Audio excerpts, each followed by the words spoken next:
Attorney Sa, aka your IEP boss. No, but seriously, welcome to my channel. This is your resource for all things special ed.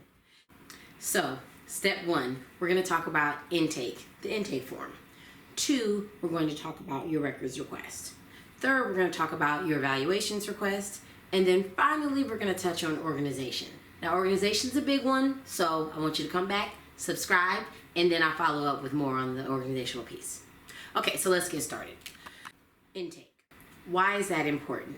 Okay, so first of all, if you decide that you want to hire an attorney or an advocate, it is essential for me as an attorney to see everything that has gone on with your child from your perspective. That means I need to know your name, mom, dad, or guardian, family friend, whoever you are. I need to know the child's name. I need to know their date of birth. I need to know where the child has gone to school. I also need to know your perspective of what's going on with your child, as well as I need to know what the school's perspective is.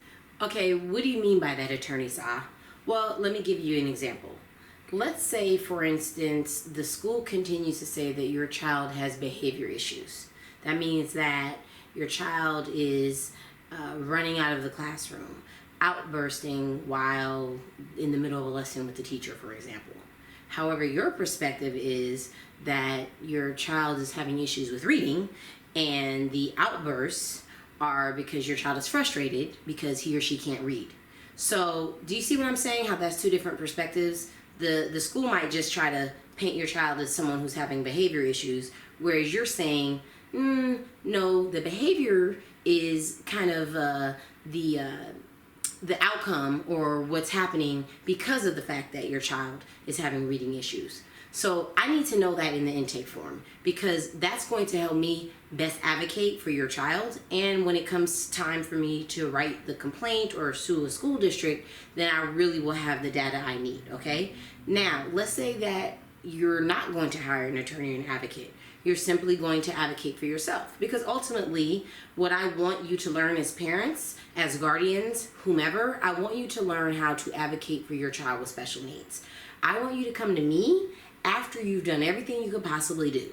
Then you come to me because I know you've done X, Y, and Z. And so now I'm here to say, okay, this is what you've done, and it's prepared everything that I need. And now I'm going to come in and I'm going to be the big dog. All right? So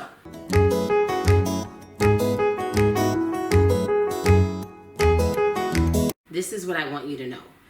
When you're filling out an intake form for me, obviously it's very specific, right?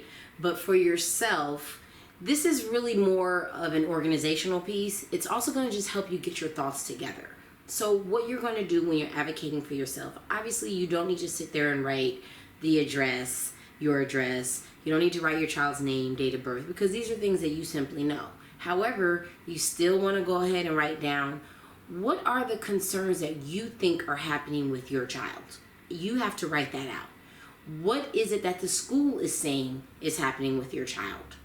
What is the school doing to help your child or not doing?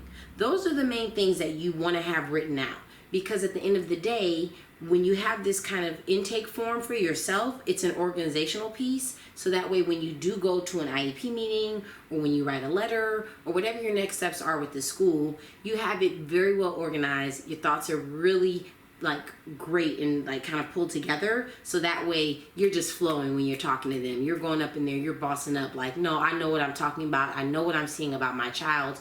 I know what you're saying, and I just want to go ahead and clarify. Once again, I want to thank you for stopping by my channel. I'm grateful, I'm humbled, and I really would love you to come back, and I would love for you to subscribe, because I just have so much more tasty tidbits for you. Signing out, Attorney Sa. Peace.